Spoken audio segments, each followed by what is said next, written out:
Bapak Ibu sekalian yang saya hormati, yang terakhir saya ingin memberikan satu gambaran jelas kepada Bapak Kepala Desa yang kemarin agak kecewa dengan Perpres 104. Tidak usah kecewa.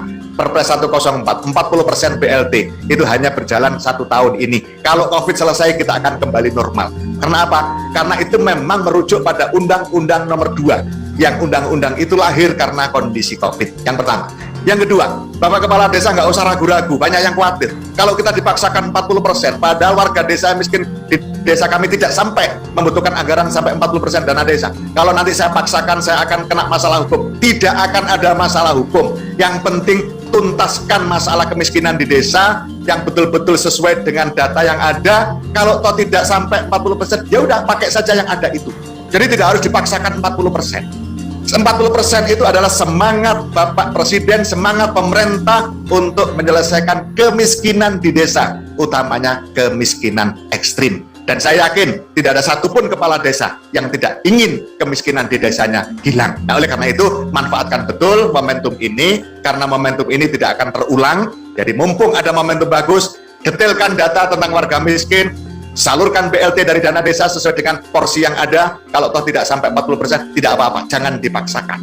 Nah, itulah makanya bagi kami Perpres 104 tidak ada masalah apa-apa. Sementara yang 60% masih diberikan ruang yang cukup.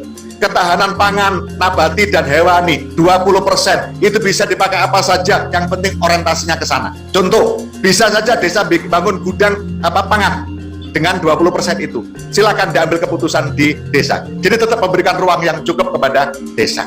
Sementara yang 8% sudah pengalaman kemarin. Nyatanya desa yang 8%-nya tidak terpakai karena desanya sehat, tidak ada COVID, menjadi normal kembali. Nah, itu artinya Bapak Ibu sekalian, para kepala desa, kebijakan Perpres 104 adalah betul-betul kebijakan yang berpihak kepada kepentingan rakyat, warga masyarakat desa, utamanya warga masyarakat desa yang miskin, utamanya yang miskin ekstrim.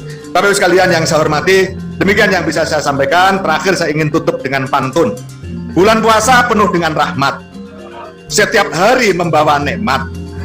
Untuk warga desa Geni Langit, saya ucapkan selamat. Sudah punya BUMDes harus semangat.